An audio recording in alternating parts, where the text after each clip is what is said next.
Audio. Okay. Registering good. Enter the control room. Hello, everybody who's showing up probably in the video itself later, or anyone who actually literally was waiting here, although that's unlikely. If you're watching the recording afterwards, you could skip the first minute or two, as always, but I only have a brief window to work with, so I'm probably going to try to make this one quick, even though there's a lot of stuff, so I'll probably fail in that regard. Set that to live. That is also live. Okay, both synced.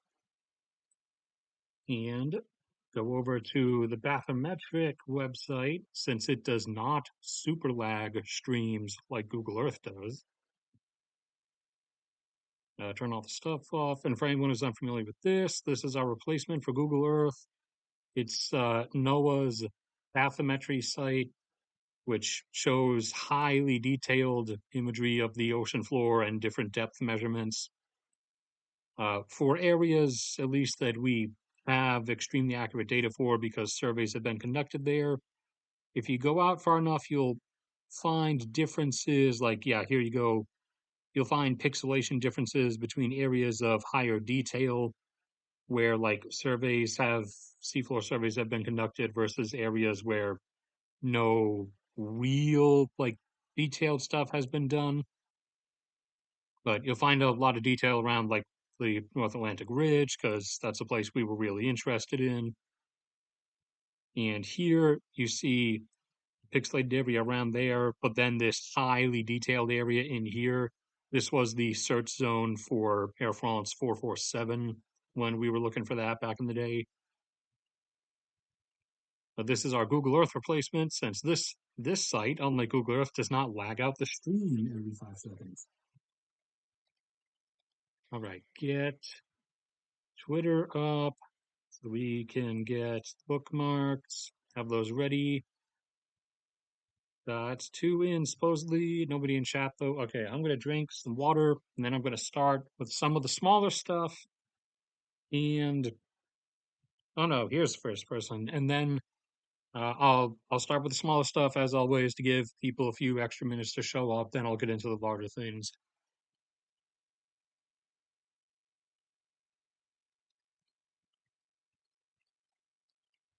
Okay. Uh, let's see, which one do we want to start with on the smaller items? So for the smaller items, population and immigration stuff. Canada, just like the UK, continues to be one of my trouble nations. As for anyone who does not know, anybody who's new, if you go to any of my videos and you go into the description underneath, shut up advertisement. When you go to the description underneath, there is a link to a free access drive. This is free to use graphs and data sets that anyone can access. No paywall, since everyone's starting to put things behind paywalls. But I will keep a less visually appealing set of stuff available to everyone so that there will always be something publicly available that isn't behind a paywall. I just can't make it look as good as National Geographic or uh, TD TD tdeconomics.com graphs or whatever. But you can find all kinds of graphs about everything in here, and any of the PayPal, Patreon, or YouTube Super, whatever button support. This all goes towards maintaining this as well. So this was the Canadian population projection that I made most recently with their adjusted data. Now I'm going to have to correct this back downward again, just like I keep having to do with the UK, because both of them keep having erratic patterns with their immigration, where one year they'll have like 500,000 people come in, and then all of a sudden, that one was because of COVID. In Canada's case, they'll have nobody come in, and then all of a sudden in like 2023, they're like bringing in 1 million people, and then all of a sudden now, over 2025, they went down close to zero. the UK has been doing like similar things to this, where they were consistently bringing in like about 300,000, and then randomly in 2023, I think, or 2024 last year, they went up to 800,000, and then this year they abruptly said they were going down to only 200,000. So Canada, UK, Australia, uh, I love two of you. Uh, Not so much uh, one of the other of you. You guys can guess for yourselves which one, which two. But regarding your data sets, you really need to stop. You're making my life extremely difficult here. Have a consistent number, please. Like, pick one. Like, you were staying, Canada, you were staying at like 200,000 net inward immigration for a while. Like, pick that and stick at it. Or even if you wanted 400, pick that and stick at it. If you want to go down to zero, apparently, that's fine, but stay around that range. Stop this insane, wild oscillation. Let me get out Epic Pen. I forgot to do something because I'm unprofessional. Excuse me, activate Epic. Okay, I know what I have to do. All right, so we come out, we draw on the screen, delete, and then we open the web browser again and it should work. Yes. So stop this wild oscillation nonsense, please. This makes my job extremely difficult because, at first I had your population set, to peak around like 50 million, 49 at the way things previously were. Then under your wacko numbers, I had to adjust it up to peaking probably around 54, 55. And now I'm going to have to adjust it back down, probably to, if assuming you stayed close to zero net inbounds, you would end up peaking more like 46 or 47. So can you guys stop, please? Just like you have a number, you have a zone, and you just pick one and stay there. But yeah, that link is there, and that is happening with Canada after doing a super jump upwards. Now they're doing a super jump downwards, and they're not bringing in anybody over the course of this year. Uh, Part of that, not all of the weight of it, but uh, part of that, I'll give you a little bit of like 10% leeway for, because part of that was a bunch of Indian immigrants returning to India after the whole tension and political spat back during the earlier part of this year between Trudeau and Modi. Or was it Trudeau? I think it was still Trudeau, right? Trudeau hadn't left office yet. Okay, what else do we have on the small line stuff before we continue? Go in here and we go down to where's Mexico, Mexico. So,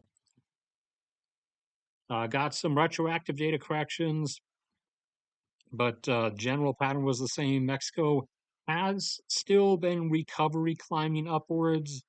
They did not actually stop around 1.6, and they have, as of most recently, gotten above 1.8 million barrels per day in domestic consumption or oil demand again, which means they have now, production should be next, yes, which means they have now become a net oil importer again.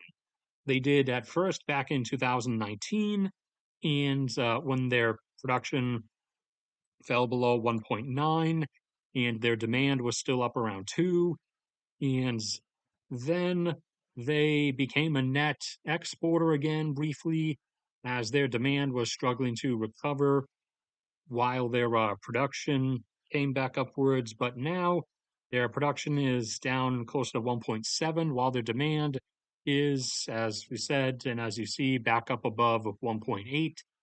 So they are now back into a net importer position once again, net wise, as regardless of whatever number is set up, there is inflows and outflows of every kind from almost any country to its suppliers and or consumers, as some do more refining work in like some specific types of fuels than others do.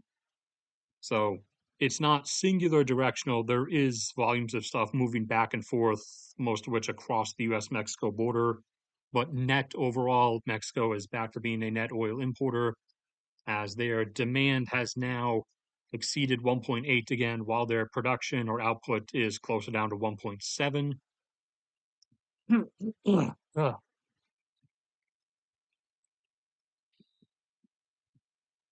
And anything in chat from anybody?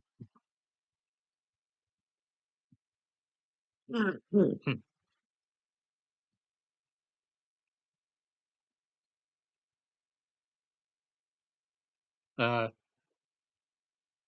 yeah, that's the most. That would be the most likely. That would be the most likely surface value assumption.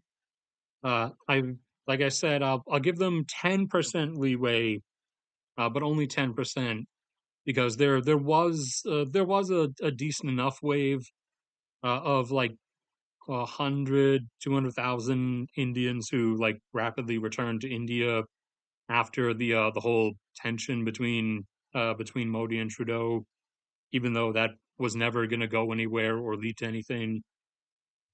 But that was a thing that happens. I'm going to keep this open intelligently this time in case we have to come back to it. The one other smaller item we'll do before the bigger things. Come down here.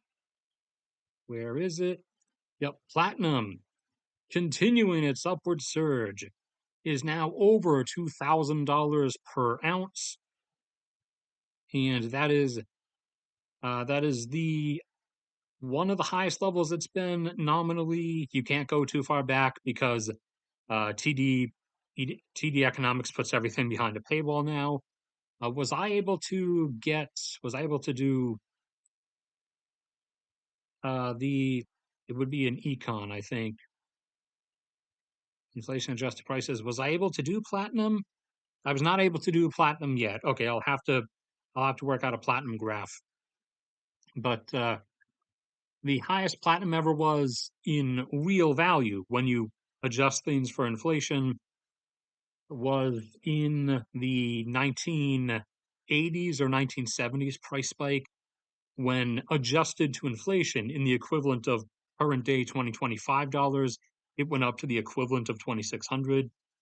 So not its highest actual real value yet, but I believe this is pretty close to its highest nominal value or face value, because it got the previous highest nominal or at face value was close to 2,000 back after the financial collapse in '08 or something. But this is occurring because of a mix of things. For one, as I said last time, you have the obsession and idiotic investment inflow into the whole hydrogen economy nonsense, where every people are envisioning some like weird high energy intensity usage utopia where we're going to suck out seawater and desalinate it, uh, what's the term I'm looking for? Electrolyze it, split it into hydrogen and oxygen, and use the hydrogen as a fuel, which has to, when you use it as vehicle fuel, it has to be contained in a super pressurized canister at 700 atmospheres of pressure, as opposed to using regular liquid fuel, which is at regular, room temperature and pressure, and is kind of also has things mixed into it to try, uh, not completely successfully, but keep it from being as explosive or volatile as it's portrayed as being in movies. Cars do not actually blow up if you shoot their fuel tanks. That is not a thing that actually happens. But uh, those those electrolyzing things, those fuel cell technologies require a lot of platinum. So a lot of platinum is being demanded by those, and also by the where'd Epic Pen go? Where are you? Stay with us this time. Okay, coming out here, and also from the upsurge in all the computer parts being ordered by these useless to never profit anybody, and half of them will be abandoned in 5 years AI data centers, the same ones that have driven up your personal consumer computer RAM prices by 5 times over the last year alone. Those are also driving platinum demand and other precious metal demand, as apart from just gold and silver, computers also use platinum, not in the same amounts, but it works out to the same demand impact because there's a lot less platinum on Earth in general.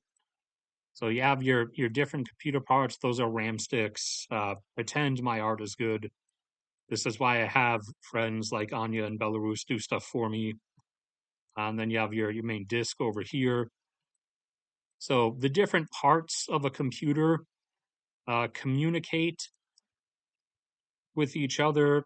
They trade stuff, and each different part is using a different amount, or basically micro or nanovolts of electricity, because the current is so small, because what's happening is so small. But they each use different levels of it, different amounts, and the to communicate in between each other, to have at the point where like the lines of silver have from the different parts have to meet somewhere, and the little micro or nano section where there is communication between two different parts that use a different level of either micro voltage or nano voltage. There has to be a little bit of buffer thing in between there so that one doesn't overtake the other and ruin like the part that it's trying to communicate with. That little part that interconnects them and works as a middleman to make sure they don't fry each other is made of platinum. Micrograms or nanograms of platinum, but still it is there. And the ballooning AI uh, super demand for all the computer parts is causing an upsurge as well, along with supply continuing to now head quickly downwards as output from the primary source of 70% of the world's platinum, which is northeastern South Africa, is on its way down. Since apart from Africa's power grid, or South Africa's power grid, rather, sorry, the rest of Africa is actually doing all right, except for Nigeria, but that's a different story for different reasons. South Africa's power grid, draw some long distance power lines here. South Africa's power grid has been, on its way down for quite some time because of long term mismanagement and politicians funneling the infrastructure maintenance money into their own bank accounts, and people just pulling up in trucks and raiding transformers or whatever and power lines and just like ripping off all the metal to sell on the black market. So apart from that, and also the same thing happening to South Africa's rail network with the computer parts being stolen out of the railway switchboards and everything, the companies, it's not just in the government, the companies mining the platinum there in their South African subsidiaries are starting to misallocate some of the company funding into their own personal bank accounts and not have the amount that they on paper should have for ordering more mining replacement mining equipment, spare parts, and everything. You know, uh, new excavators, new haul trucks, and everything, new explosives. So output from those mines has been on its way downward. Has actually taken a significant dip in just this past year. So that's all conspiring to see platinum prices double over just the last 6 months or so. And that's going to continue to be an ongoing thing. until said problems are resolved, which isn't going to happen so easily. Now we go elsewhere and get into larger things. Okay, just enough to keep it framed. All right, anything else from anybody?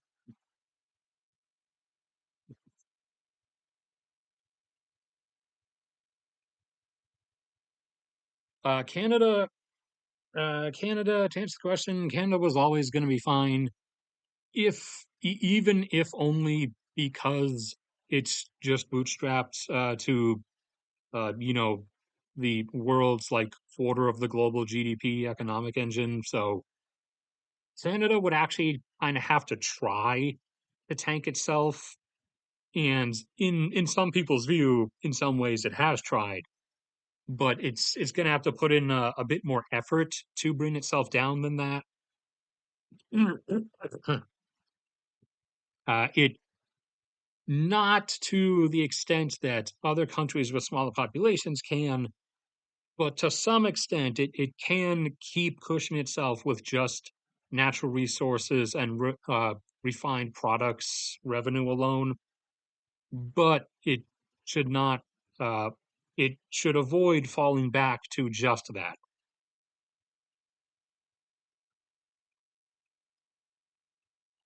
The starting with big or starting through the bigger stuff. The U.S., like an RKO out of nowhere, started bombing Syria the other night. Struck a bunch of sites. Supposedly, most were. Uh, wow, it's been so long. They've been such a dead meme for so long. I forgot the name. ISIS. ISIS sites, because they're kind of like a non-entity at this point, but they still do exist.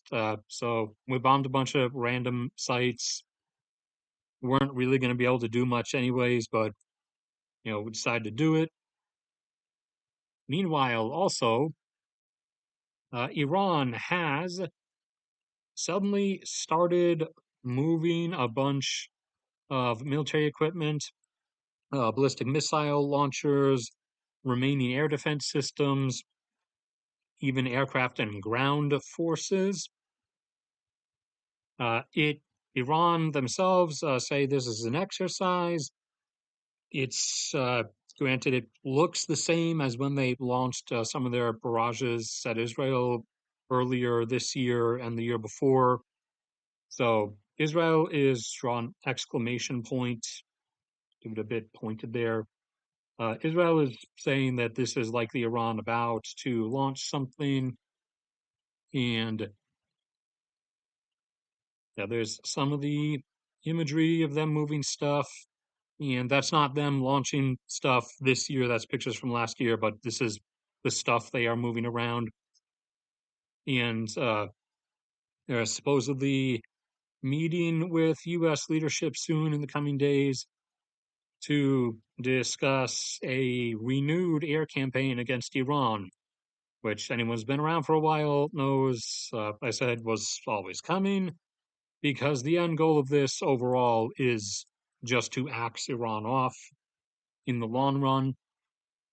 And back at the start of October, Israel had already publicly said that they, with or without the US, were going to do something before the end of the year, which, there are various ways to interpret that. Some people interpreted that it was a psyop altogether and nothing was going to happen, or that it was a psyop in means of misdirecting time wise, and that they weren't going to start something until like the first week of next year.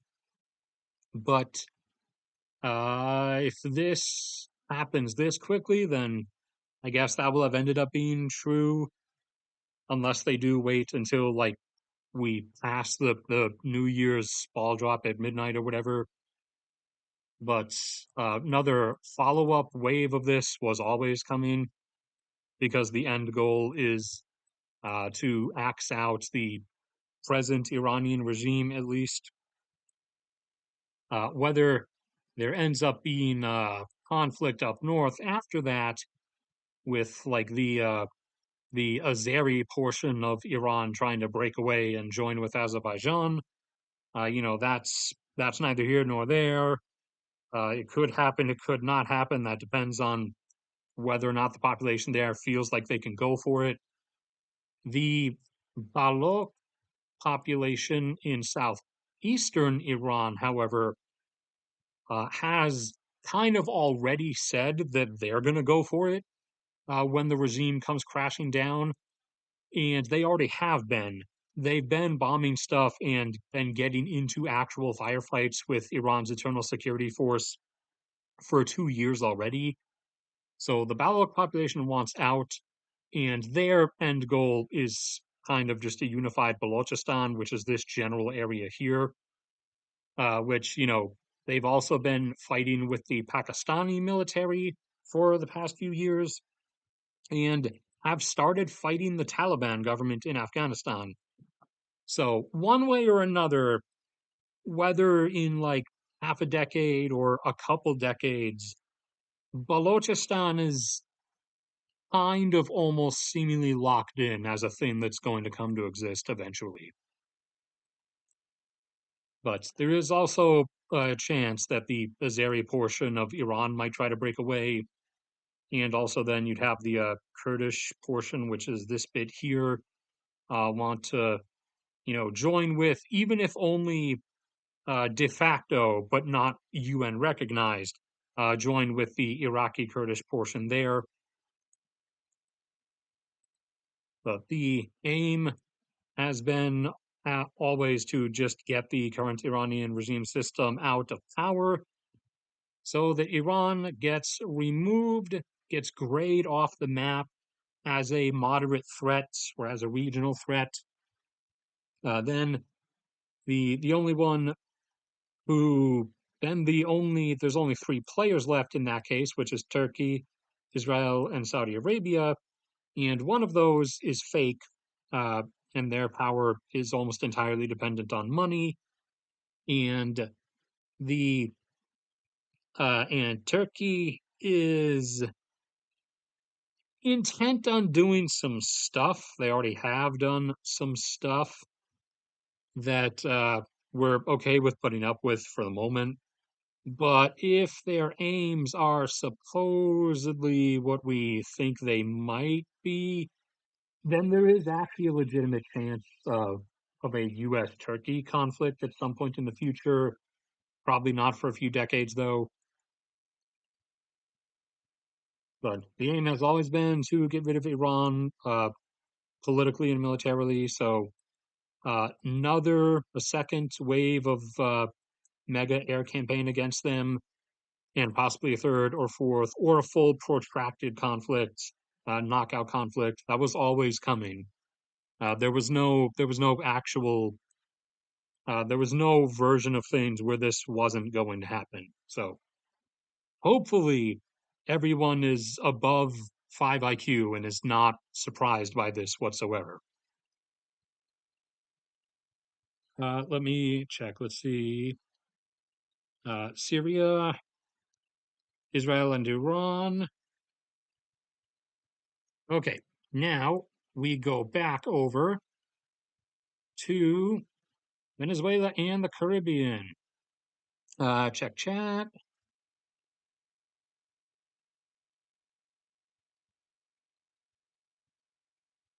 That depends on what you mean by that question, and also the particular interpretation you're framing the end times as. In their most likely actual form that anyone with a brain can see, yeah. In the literalist interpretation, where like an act, like when it said a dragon, it literally meant a dragon as opposed to a metaphorical dragon, then no.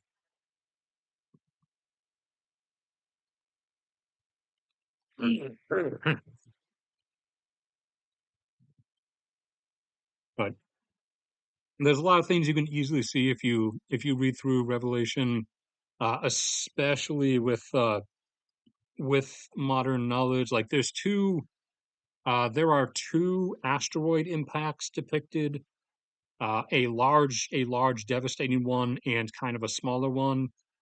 There is what most likely comes off as a supervolcano eruption. Uh, there is there's a global conflict, which is kind of uh, that's kind of like a standard thing. And then the rest is generic plagues and famine, except for the Blood River stuff. That's not typical stuff, but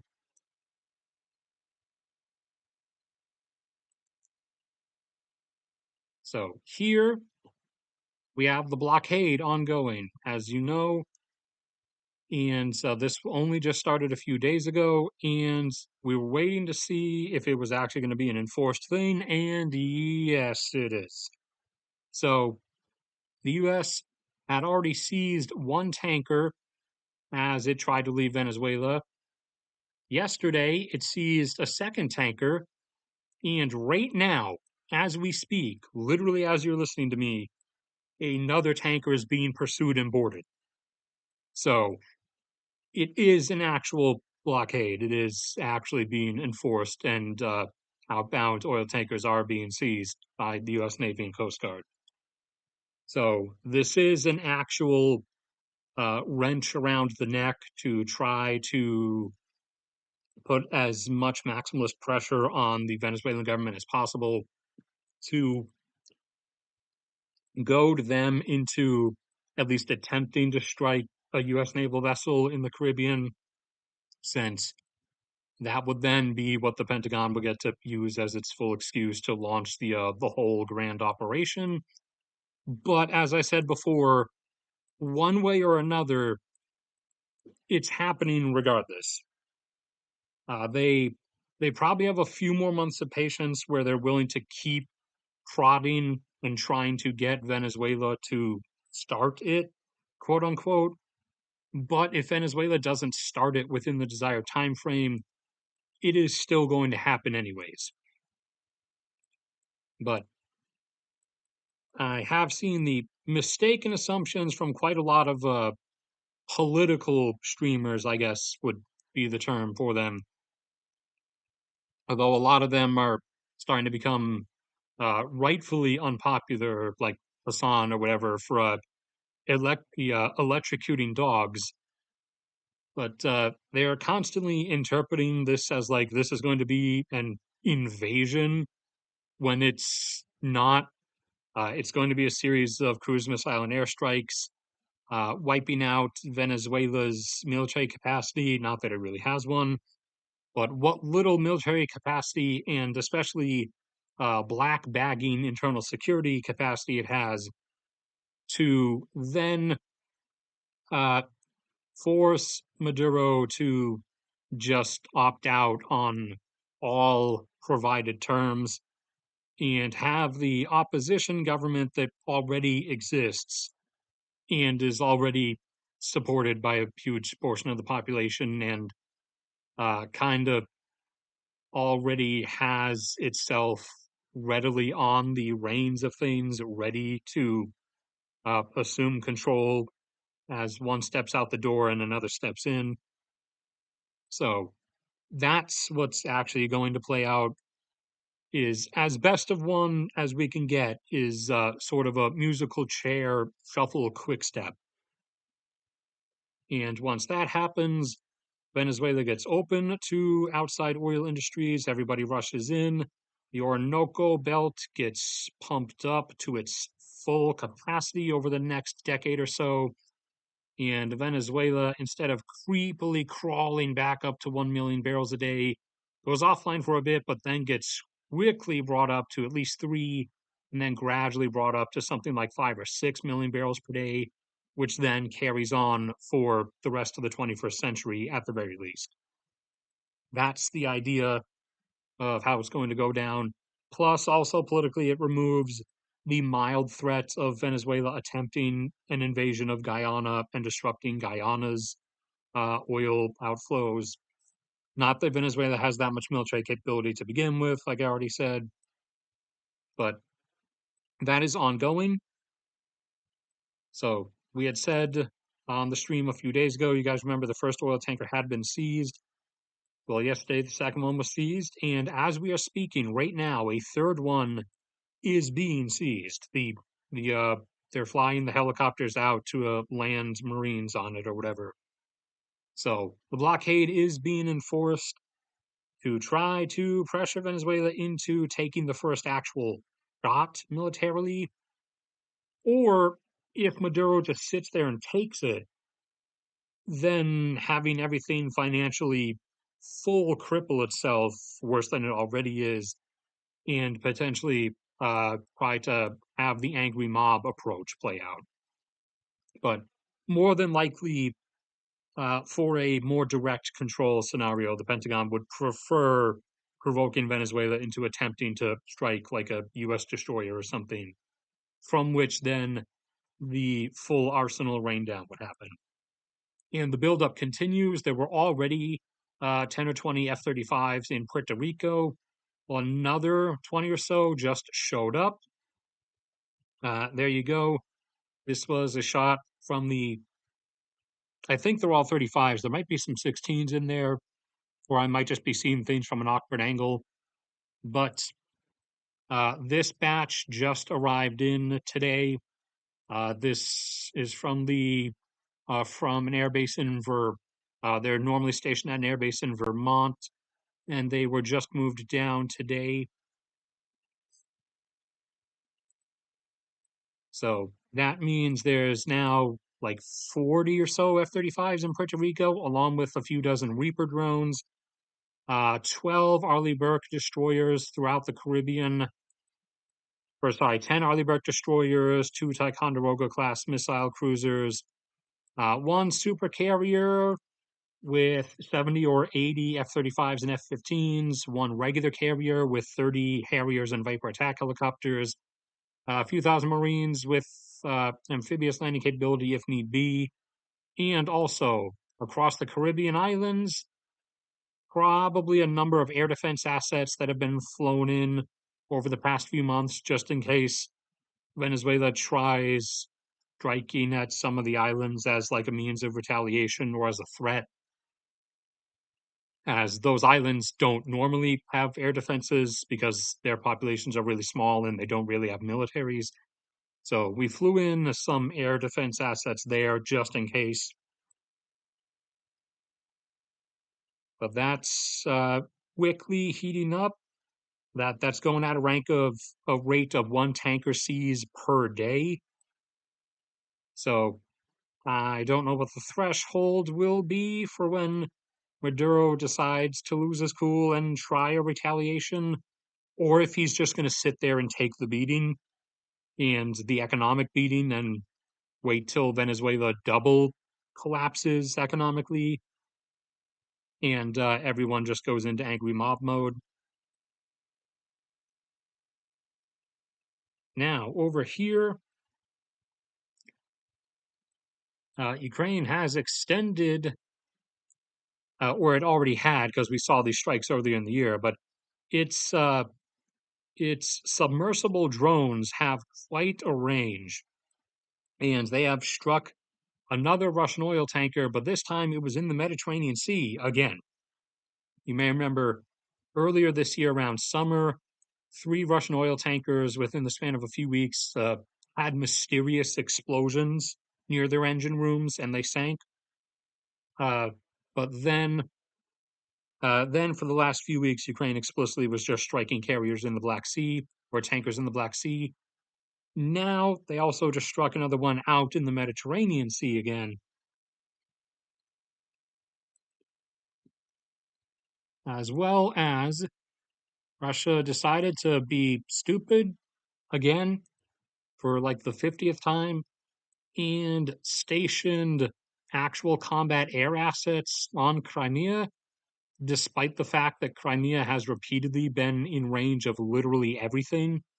Even back when all Ukraine had was long range HIMARS, once they got the longer range ones, Crimea was within range of those. So this is always pretty dumb, but they're doing it anyways. And was that, no, that's the Caspian Sea stuff. That's the oil tanker. Here it was. So two Su-27s were hit, and also some maintenance crews, because in the videos, if you watch the videos, which I won't show because moment of death, but you can kind of see the dudes here and the dude there. There were maintenance crews in the middle of like actually inspecting the aircraft and stuff also. That was not likely planned or intentional, unless the SBU literally has dudes like in that unit of the Russian military reporting to them. So that part was kind of like a blind luck thing, that they also happened to hit maintenance crews when they were performing work on the aircraft. Otherwise, it still would have taken out the aircraft themselves, but hitting the maintenance crews was just a double bonus that they were not initially expecting.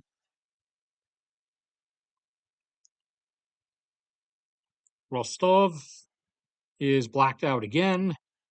This is 2 or 3 nights now, as they become one of the newly listed repeat targets for their power substations and power plants being hit by Ukrainian drone strikes. And so, a for the for a while, it was just like border towns in Belgorod and stuff, and occasionally Belgorod for like a night at a time. But now we're getting to a point where we're having an actual decently large Russian city that is potentially entering the near perpetual blackout territory. We'll see if this keeps going, if we go for night 4 and night 5, or if it just stops at 3. Let's see. So I was told I was right about the locations. Pokrovsk is there. Pokrovsk is there, and Kupiansk is where I thought it was, like roughly north or northeast. Just it doesn't show up no matter how far I zoomed in, and if I zoom in farther than this, it gets pixelated. So it's somewhere around like here. But the front's like this, and you remember, as I said, Russia had reached out like that, and that had taken 6 months, and that has been pushed back. That little arm outreach, that was pushed back by Ukraine suddenly, unexpectedly, within a matter of about 3 days. And Russia has been racing in to try to undo that loss, throwing the ever rarer to be seen armored columns, as they're kind of on the fringe of having anything left to work with that is functional. They started throwing actual like armored columns at it, and it didn't really work. They kind of got destroyed, the as has been the general fate. I won't play those clips because those are moment of death. What was this? Oh yeah, another fertilizer plant got destroyed. Yes, please. I forgot about this. You vidIQ or whoever was asking about desired YouTube features. Exclude AI, please. That would be awesome. Death to AI, actually. Uh, where is? Did I record the things? No. Okay.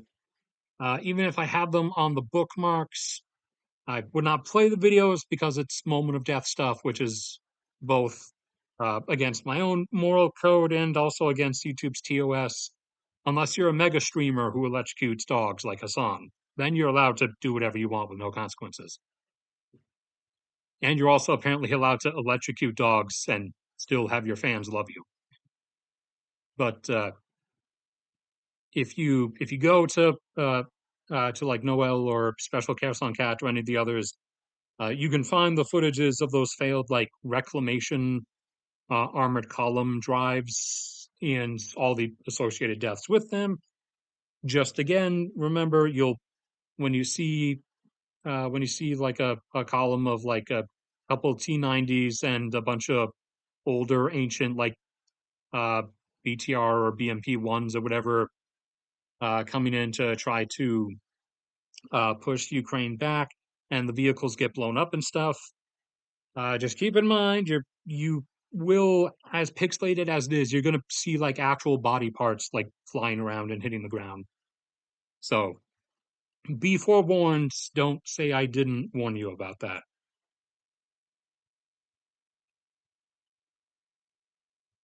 Uh, let's see. Oh, there was one other thing that I'll get into just in case.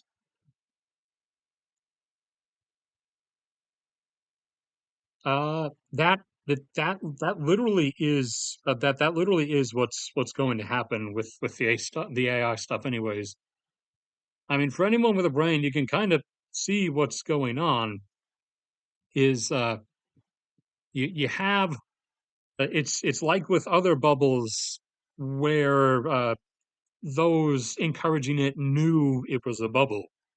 You have the people at the top, the company leaders, uh, telling everyone, telling the investors that we're using all this AI. AI is awesome. Invest into AI because they invested into AI to begin with, and they're so both the AI companies and their own companies are getting reams of money invested into them, and so their personal bank accounts are going to soar when they pull all that money and retire from their CEO or executive board positions, and everyone then sees the facade for what it was and it all falls apart. But it doesn't matter because they got rich. So that's what's happening because that's what modern capitalism has become. There's as for a while as we hit the industrial revolution, capitalism was primarily being driven by new inventions, new ideas, raising the quality of life.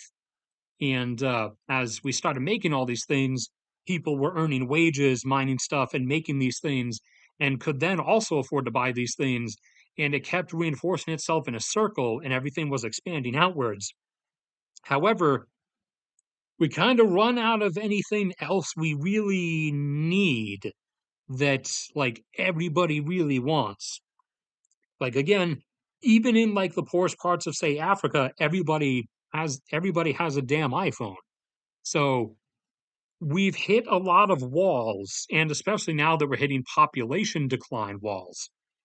So uh, we're kind of running into a limit here, and also the whole rising cost of production from thinning supplies of materials and lower qualities of oil and stuff.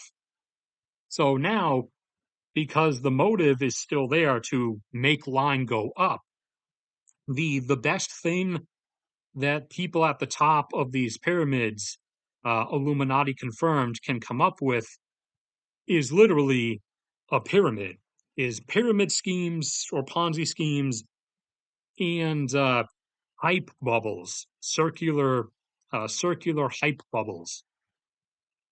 So basically, capitalism for a while through the 1800s and 1900s, right up into as we approached '08, funnily enough, it was an outward spiral of like improved quality of life and everyone as their incomes rose wanting to get these new improved things. But as we've spread through everywhere, as we're getting to a point where everyone has everything that they can get, at least. I mean, not, there's over 1 billion people in like Africa who don't have laundry machines and clothes dryers, mind you, that would probably like them. But for the most part, we've run the gambit. We're up against a wall. And so capitalism is trying to still make line go up. And the only thing it can come up with is just scams. That's all that's left is scamming each other.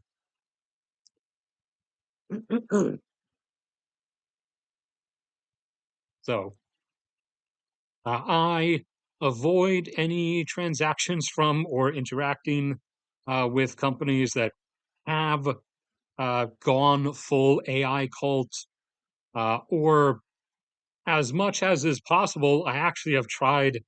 I've gotten decently into trying to avoid, again, as much as is possible, anyone who really answers to shareholders. And I mean in the answers to shareholders way. Like, for example, we almost never shop at Walmart anymore. Screw Walmart. Walmart would literally use slaves if it could. It actually does, just they're not in the US. Let's see. Apart from this, apart from the economic stuff, I already for quite a while have never bought Nikes since like 2009, since I first learned about the child slavery stuff. No Hanes clothes either. My policy is that there is probably some kind of child slavery out there, and everyone in any particular chain may or may not know about it. But if I find out about it and it is public knowledge, and the company, like in the case of Nike, does literally nothing, or quite frankly, responds with a single so on Twitter, if that's their response to the child slavery and not to even pretend to try to do something about it, then I'm never going to associate with you again. But like food wise, we stopped getting like any McDonald's or Burger King. The only bigger place I get from is Subway, and other than that, around here where I'm stranded now, because this is where my parents live, and I had to move down here in with them from my home up in Alaska when 2020 happened because I did not get my job back after 2020 happened, so I was kind of screwed. But down here, there's this little family-owned place called Ye Old Fashioned Ice Cream Shop. There's a few of them around the area. I'm not sure. I think there's like three, but they're a really small place, and they have really awesome like exotic ice cream flavors that they mix up, and they make really awesome grilled cheese. So we actually started going there for like eating out or ordering out meals instead of getting like McDonald's or Burger King or anymore. Because again, screw shareholders. The whole chasing the appeasement of your shareholders thing is actually endangering civilization at this point. I made a whole video about this, and it pissed a lot of you off because apparently, as small as I am, and as anti-investment capital as I am, a lot of investors watch me, which is kind of weird and counterintuitive. But especially, you saw this with mining companies and the oil companies, is that they are obligated to pay out capital dividends to their shareholders. And so they, instead of pursuing new exploration and development, have been taking easy, quick cash options and just buying smaller oil and mining companies to get a sudden valuation boost that they then use, then suck the money out of those newly acquired smaller subsidiaries. They drain the money out of them like a vampire and use that to pay their investor dividends instead of uh, instead of directing money towards further exploration and development of new new resources. So further also worsening the issue of declining output because you're cutting off the amount of future projects that are going to be brought online in the future because you're just chasing the whole damn investor dividend payout nonsense.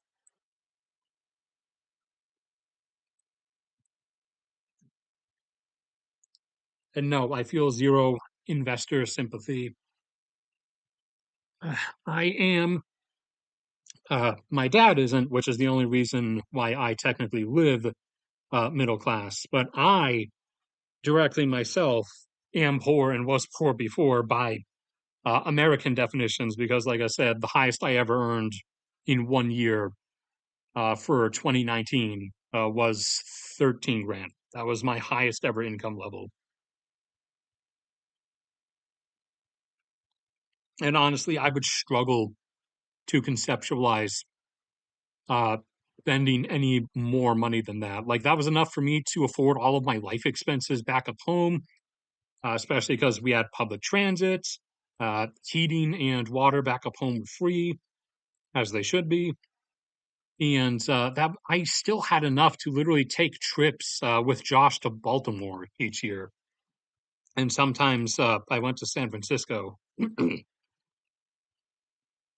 Like the only way I would need more than that is if my parents suddenly dropped dead and I had to take over the mortgage payments remaining on the house for the moment, which only have a few years left before those are finished and my parents actually own the house at that point.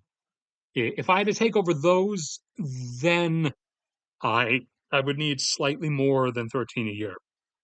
But other than that, there's nothing. And I do praise God that I have that one out.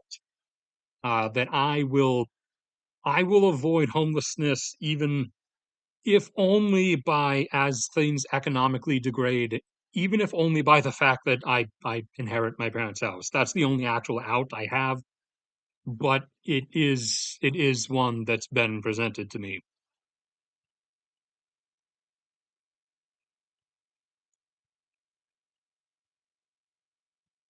Let's see. Okay, that was a long off ramble that was driven by the AI stuff. I'll get to chat in a second.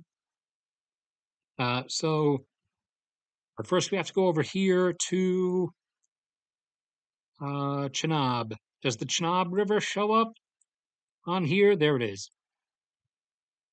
Okay, so India is testing the waters literally. So, and then it breaks off into all the different sub rivers.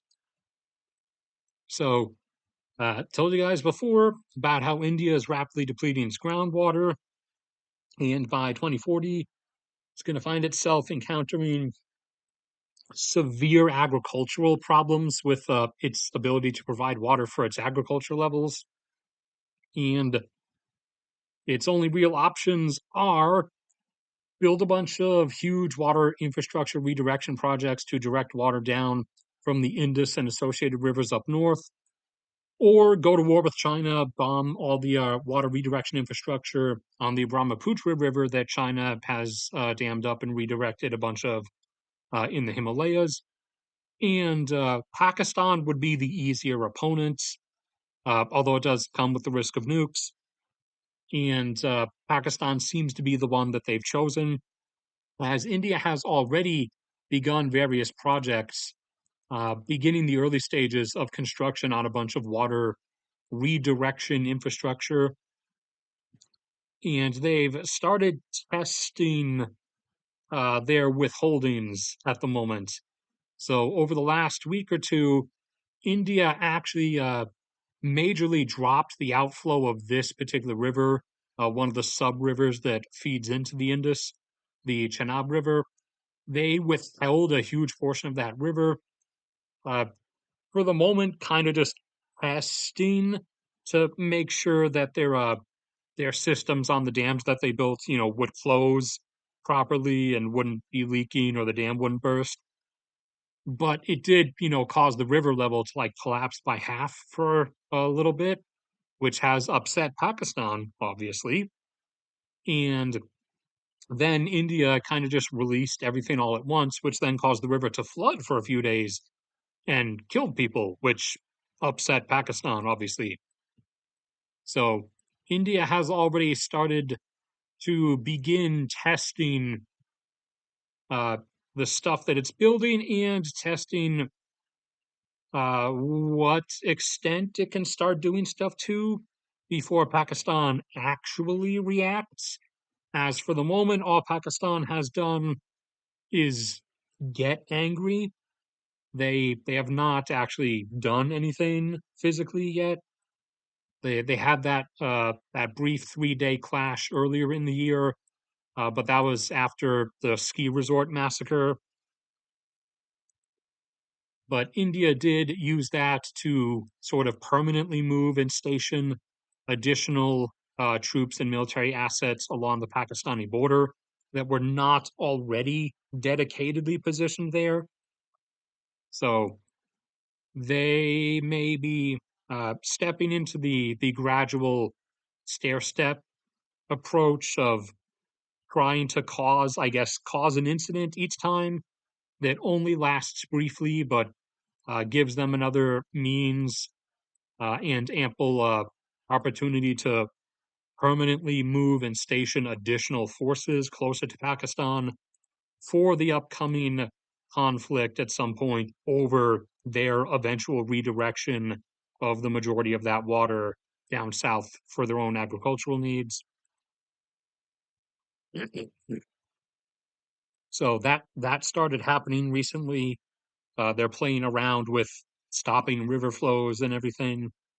So we're gonna have to see how far that carries or how much they want to push it this time.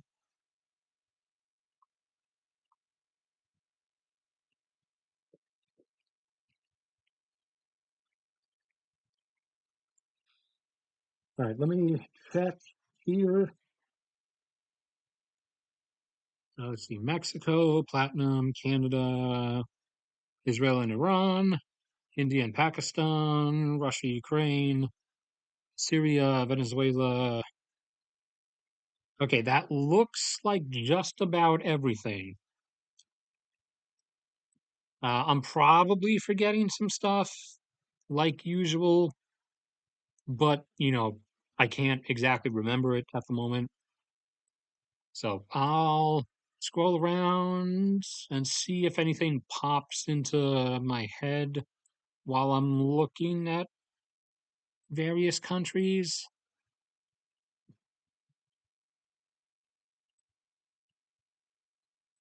But not really getting anything.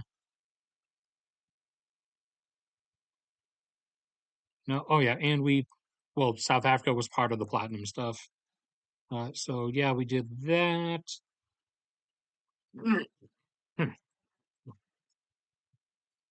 Argentina's population, I may have to redo their graph as well, just like I have to redo Panama's, as it looks like their growth is going to stop a few years earlier than expected and fall shorter than expected, as their fertility rate and number of children born is continuing to decline, although it has slowed down.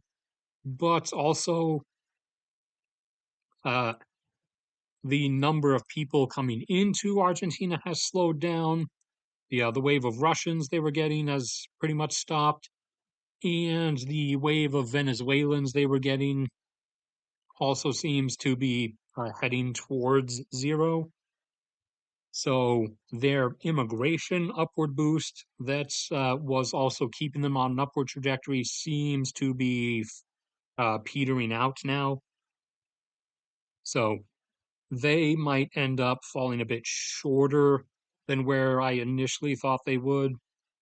I think I had them as peaking at like 52, maybe, but they might end up only peaking at like 50. It'll depend on how the next few years go when we see those. All right, shouldn't need those anymore. Shouldn't need that anymore. Check on here.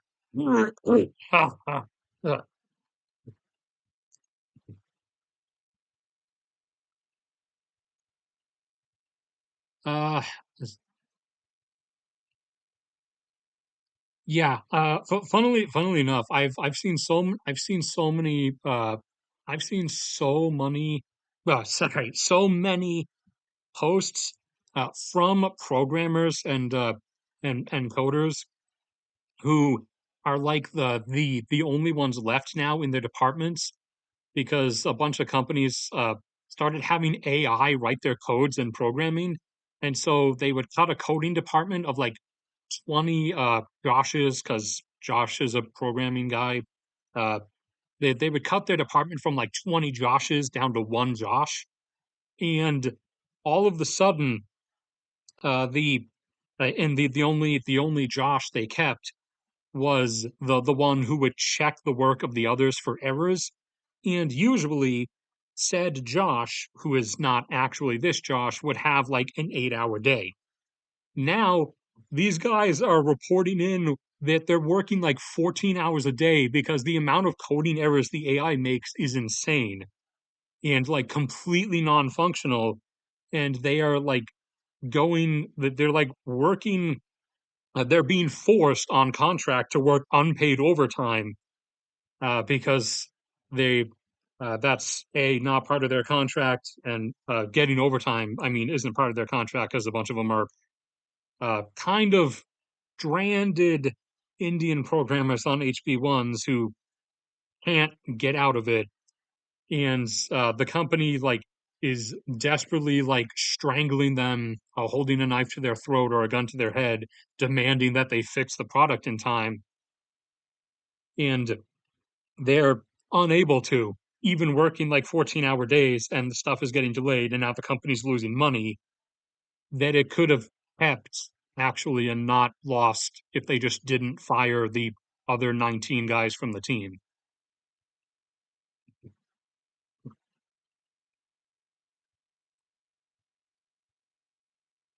Uh, yeah, a lot of people mistake me for a doomer, and a lot of people, half of people mistake me for being a doomer. Uh, and but all I do is say XYZ is going to happen as the data at this moment seems to indicate, and as the actions of this country seem to indicate. And everyone new usually interprets that as me saying, uh, panic and anarchy society is ending tomorrow. Like I'm who was the meme chick AOC, saying that the world is going to end in 2030. If we don't have exactly if we don't get to 25% solar power or whatever by 2030, then the population of the world will all just drop dead on the spot. Or I get doomers coming in and are just on lost on the sunk cost fallacy from the initial peak oil, the initial peak oil discovery spike rise around like 2010 or so, or right after '08, right after the first global peak when oil went flat in production globally from 2006 to 2008. But people have been locked on that because they watched a lot of videos made at the time that showed animations about how by 2050, we're going to be back to living like it's the 1300s and everyone's going to die from the Black Death.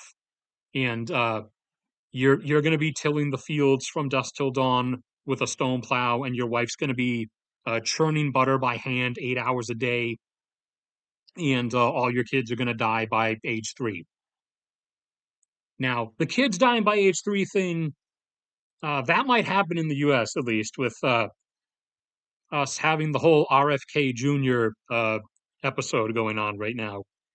But at least that's an episode that will then transition to next week's episode of something else and return to not kids dying of measles and smallpox. Let's see, spot yield fashioned, SP ETFs, blah blah blah. Yeah, that thing, that thing. What was? Sorry, hold on. My brain is working. It's working. Hold on. Yeah, the 7 companies thing, uh, kind of a meme, kind of. But it is, I think, like it is around like 7 or 8 companies are responsible for something like 3/4 of the economic growth this year, and it's almost all just because of investors piling money into them because of the AI hype. There is actual regular growth going on. It's just it's just that The assumption is that the U.S. economy is going to grow from 31 or from 29 up to 31 trillion over the course of this year. And if you took out the AI investment phrase, then it would likely only be a net upbound from 29 up to like 29.4 or 29.5 or something. But that is, I don't know if you were here, then you already heard me go through the whole spiral about how we are at the end of what you've always thought of as capitalism, or what's traditionally it's been described as. And the reason I describe, you can scroll back in the video to find that, but the reason for that is because we've reached the end of the outward spiral drive of constantly having legitimately new things, not repackaged things, but new things, improved quality of life things, new inventions, people like changing the world because they want to change the world. That was part of, with a few exceptions, like the Carnegies and the Rockefellers, who did want to become like nation wielding money tycoons. A lot of the stuff for a while, up until we about hit the modern day, a lot of the stuff through the industrialization process, even up through the late 1900s, the previous century, a lot of stuff was initially founded and driven by dudes who invented things because they legitimately like wanted to better humanity. They wanted to change the world. They knew, and in many cases, obviously accepted that they're probably going to get a lot of money potentially because of that. But like the reason they were doing all the brainstorming and ideas, that's a brain with a brain stem. The reason that they were doing all this stuff is because like we were in this process, we were in the mentality of upward trajectory of, we're going into this new age, we're making everything better. And so many intelligent dudes were inventing so many things because they got swept up in that. And this was one of the few cases where it is good to this was something good to get swept up in. And they got swept up in this mentality wave of putting their brains to work, like trying to solve things and invent stuff because they wanted to change the world. Now we've quite literally actually fully transitioned into everyone is only doing anything because they want the cash. And we hit the wall, as I said before, in that everything has spiraled out to where it's going to spiral. Everything has kind of reached almost everybody who it can reasonably reach. And the upward pace of rising incomes in the remaining third world economies is not enough to let them buy things that the rest of us have fast enough for these companies' likings, for them to keep having the line go up. So now all we have left to work with to make line go up is things like the AI hype bubble and pyramid schemes,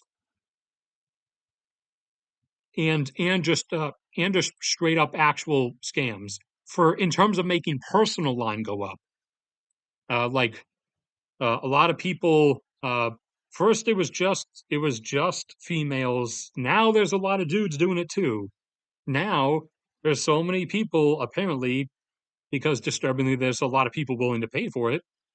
So many people are getting by on OnlyFans, flashing their titties or swinging their dick around on camera for like 5 seconds, and then a bunch of people are like throwing $1,000 at them.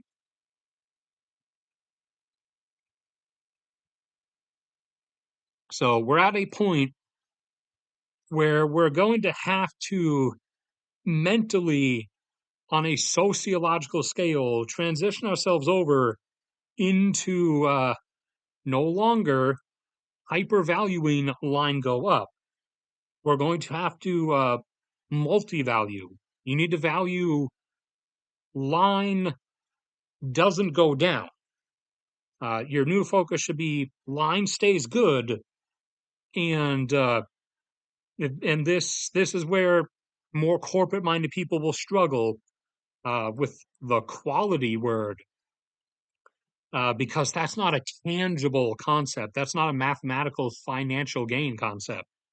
You need to now shift into a mentality of line stays good and quality and quality goes up, or number of problems goes down. Or I guess if you really want a metric to track, uh, people who like us or who prefer our product over competitors' product, make that into your new line go up. You know, should really work on that, especially literally every tech company right now, because you're getting to a point where all your approval ratings are doing this. So your new focus should financially just be line stay good, and people approval or people's preference for us line go up, since we're at the wall where the financial line is not really going to be going that much farther up.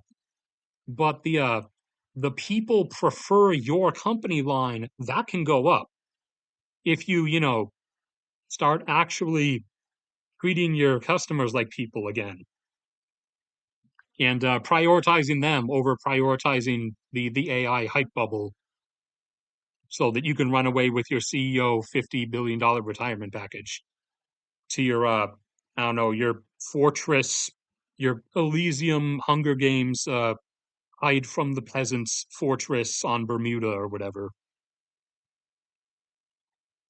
or on the special rich person files island. I guess that's where everybody actually went.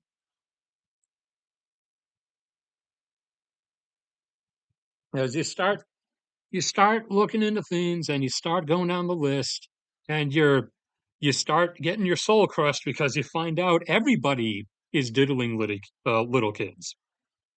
Every it used to be a joke, it used to be a meme, but then you start actually finding out one after another. No, apparently everybody actually is a pedophile, and get at least I'm not alone on this. I have Josh with me because we had this talk before on a drive up to Myrtle Beach once, where you start feeling like really isolated and alone, like you're the only normal, morally functional human left on the face of the earth. You start also like looking around at like your former classmates or people you used to watch on Twitch or YouTube back in like 2010, and you start finding out, oh yeah, this one, they're in prison. This one went to prison for beating their wife. This one went to prison for killing their wife. This one went to prison for shooting a cop. This one did this and this, and you're sitting there like, I used to think normal was actually the default. I'm starting to think I'm starting to think humanity might be programmed the other way around. Okay, sorry for that long super diatribe.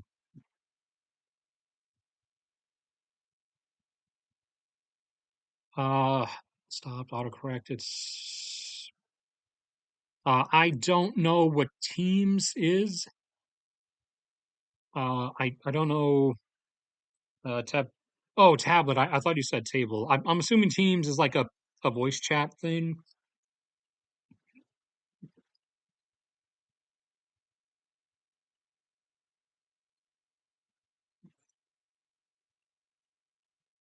Yeah, it's kind of because we've been used to this modality for like over 2 centuries. It's kind of whereas like pre 1800s, the modality wasn't line go up.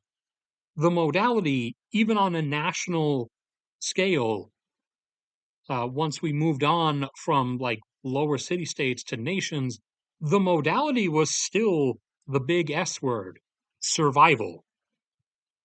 Because, back then, everyone was constantly invading and pillaging each other.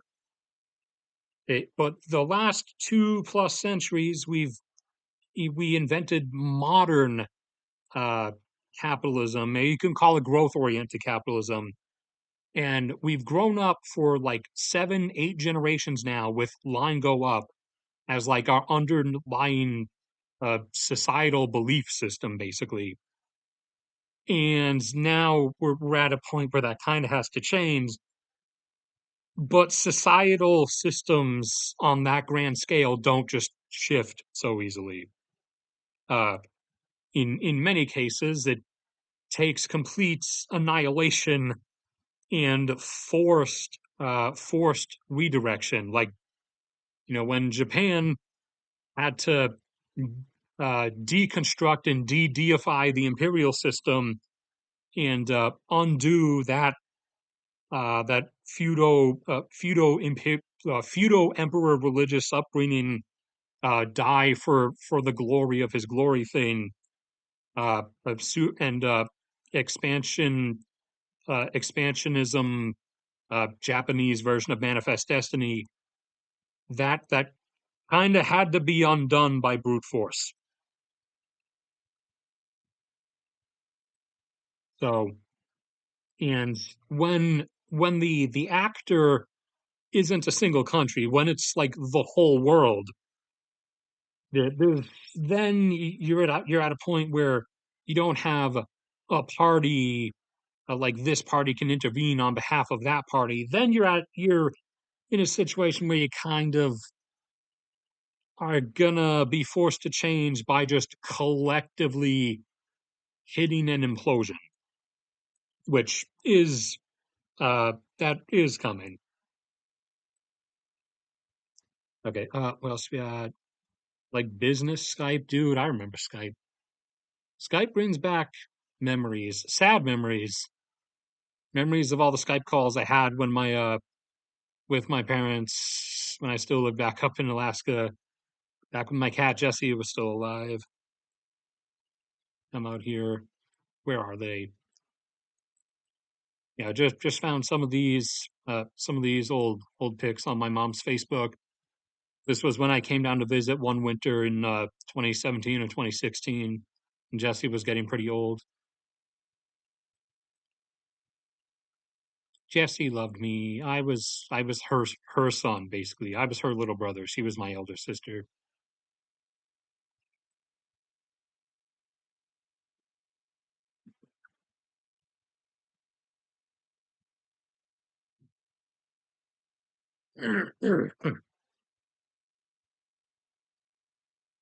All right, this is going to be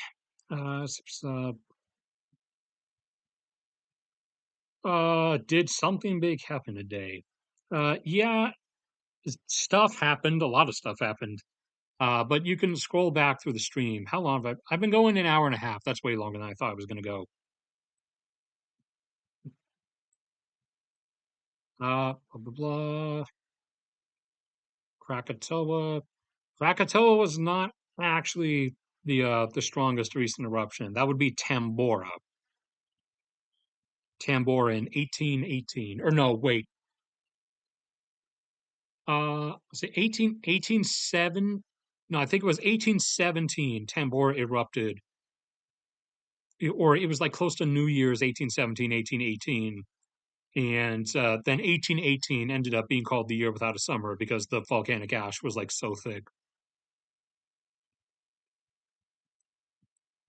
Uh, right. If anything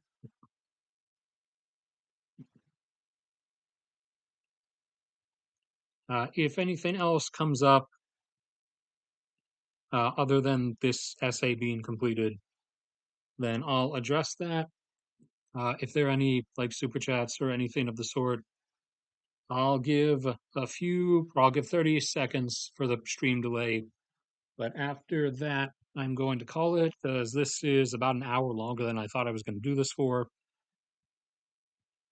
I might start doing the stream stuff more frequently, uh, primarily if stuff happens more frequently. But even if not, even if only because the streams do tend, with or without the super chats, even if it's just the stream itself, they do tend to earn a bit more than the videos do, just by nature of being like an hour long.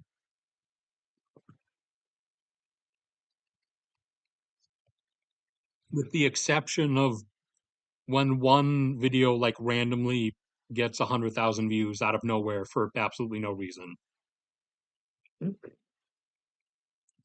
which happened that happened back in October. For inexplicably, I don't know why. The video, it wasn't new or anything. It wasn't like a current topic, but one of my videos just randomly suddenly was getting like 10,000 views a day. I have no idea why people suddenly started stumbling across it, but they did. Let me also do one last brain check just in case I'm forgetting something.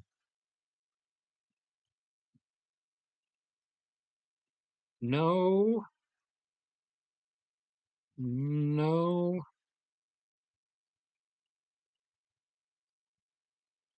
no, I got nothing coming to mind.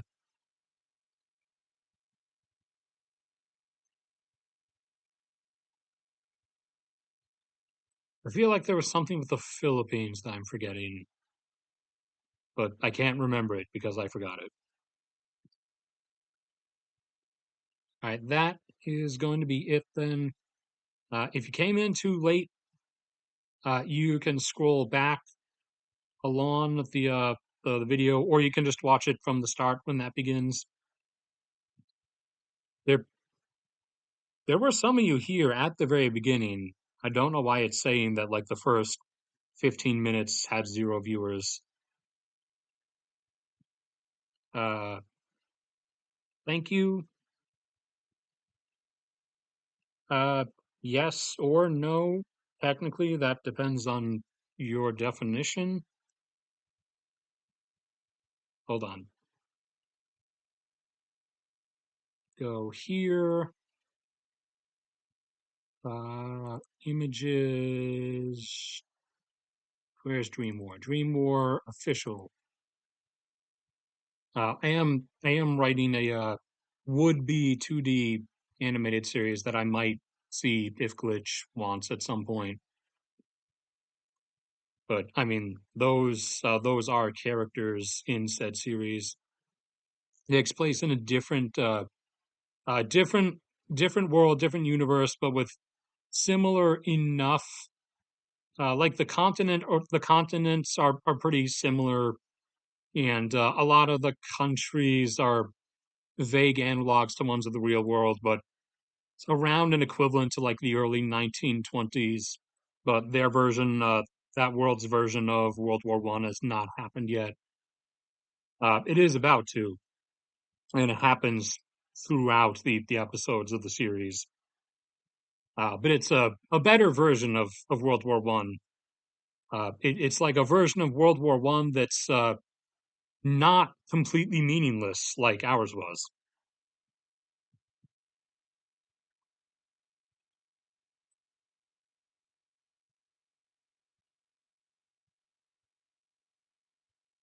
Uh, if you got something to say, just say it directly.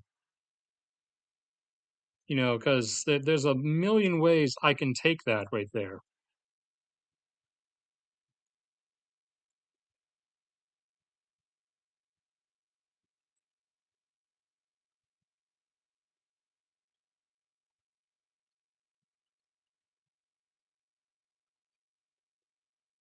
I'll wait.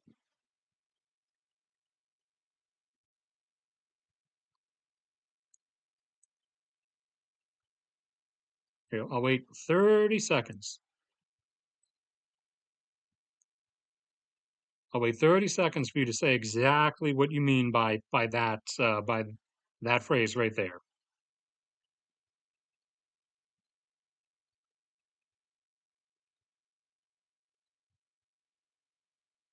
Otherwise, I'll give you a pass for now. But if you mean what I think you mean, then I'm just going to ban you. And if you try to deflect, I'm also just going to ban you because I don't have that kind of patience anymore.